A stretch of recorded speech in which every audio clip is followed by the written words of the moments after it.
Mr. Grandson of Right Thought. So what is it about this that's so confusing for people? To understand that in order to enter into love, you have to abandon yourself? How is that hard to understand? Think about you and your child. Your child is in the swimming pool hanging onto the edge. You're trying to teach your child how to swim. You said, let go of the edge. I got you. And they won't let go of the edge. And you're like, you're not going to let your child drown.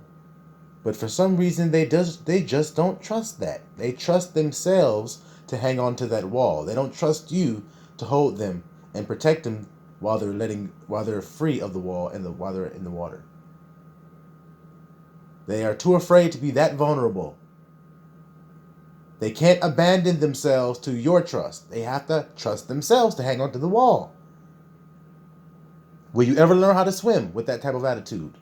No, you have to abandon yourself to the trust of the parent that's saying, let go of the wall, baby. I got you. You have to abandon yourself into their hands and trust them totally. Now, when you abandon yourself and you let go of the wall, are you abandoning yourself 20%, 10%? Or do you have to let go completely of the wall to swim? 100%. So then you have to abandon yourself 100% when you abandon yourself. See? In order to learn how to swim. Your child's learning how to ride their bike. You run with them, you're holding on to the handlebars. And eventually they get to where you can let them go and they ride off and they stay up and they stay stable. But at first they don't want you to let go. They're nervous. Don't let me go, don't let me go, don't let me go. I have to let you go in order for you to ride. Now, are they going to fall? Yes. A few times they may. Maybe a whole lot of damn times. But eventually, they're going to get it. That's the only way you can learn how to ride a bike, nigga. Just like when you let go of the wall. Were you going to gulp a few gulps of water every now and again? Yes. Will you may drop under the water get in your eyes and shit? Yes. Will it be a little bit uncomfortable at first? Yes. God damn, you pussies. You're so afraid. You're so afraid to just let go of the wall, man. God damn, how long y'all gonna hang on to this fucking world before you let it go and abandon yourself to Abba Yah's love? It's just that simple. Y'all are hanging on to this worldly shit. That's what y'all are doing. You're afraid to let go and abandon yourself because you have to abandon yourself. And yet you say you love God. That is how you prove it. How did that child prove it in that pool? That they trusted their parent. They let go of the wall. That's how they showed it. And y'all are still confused. Y'all are still sitting here scratching your goddamn head saying, what is this guy talking about? You have to abandon yourself to love. Yes. Because perfect love casts out the fear.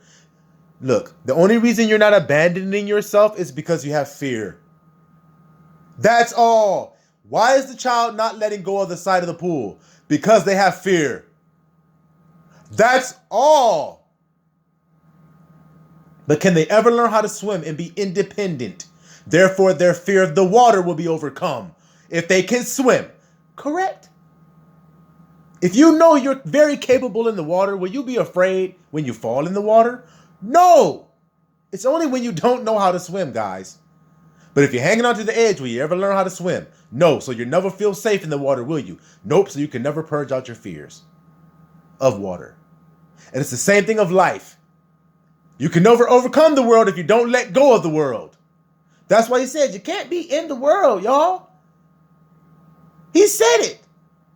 You've been pulled out of the world. I pray for these. I pray not for the world. Be ye transformed by the renewing of your mind. Conform not unto this world. Guys, you have to abandon it. You have to let it go. You have to let the wall go. It is impossible to please God without what? Faith. Faith is when you let go. Y'all don't understand about it. You have to abandon yourself to love. Look, when the two become one flesh, how does that happen? They abandon themselves of each other for the new one person they're going to become. The newness, the new image. They abandoned their own image for the sake of the new image they're going to be created in. No longer two flesh, but one. A whole new being created out of these two independent beings who abandoned themselves. But y'all can't understand that. That's what it costs for love. Abandonment of the self. Will. Not my will, but your will be done. Look, guys, if Christ had a will, do you think when it came time for him to be crucified or to give his life or die, that he wanted to do that part? Be spat upon? Beaten? Hurl false accusations at? False accusers telling lies on him? Crown of thorns put upon his head, lashed 40 lashes. You guys think that's what he wanted? He was obedient unto death. Obedient to what, guys? God damn. Obedient to God's will. For him. So are you being obedient to God's will for you today? Or are you kicking against the pricks of the shit? Are you fighting against it because you're being self-willed? Because that's what blocks it. That's what blocks God's will for you, is you being self-willed, hanging onto the goddamn wall. Won't let go. To learn the new way, to learn how to tread water, to learn how to swim and be independent in the water freely. You don't want to do it. Hanging onto the wall. I'm safe here. Hanging on to that stupid ass job you hate so goddamn much. I'm safe here. Hanging on to that bullshit ass marriage you're in. I'm safe here. Hanging on to that stupid ass sense of security you got. I'm safe here. Instead of resting in the bosom of Abba Yah, where it is truly safe. But you don't believe it because you can't comprehend that. You can't comprehend that Abba Yah will provide all your needs. You weren't born into a world that taught you that. What do you think? Look, what did Abba say? Why is he liberating the children of Israel from Egypt? So that they may serve me. Not for any other reason. That they may serve me. Come out of her, my people, that you may serve me. The great I am. For all good things, he said. He said, you will serve me and you will have all good things. If you keep my commands. To love your God with all your heart. And to love your neighbor as yourself, guys. As yourself. So when you're saying something to somebody, you're thinking about how you may feel. If you're saying this to somebody you say you love, are you thinking about how it may feel?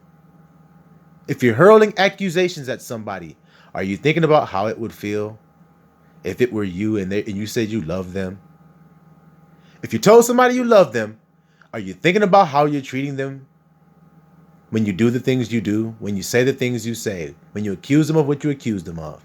Are you thinking about whether they're doing that to you today or not? Or are you just acting and doing shit without thinking about it? Without thinking about the cosmic universal laws that you're offending when you just act out of fear?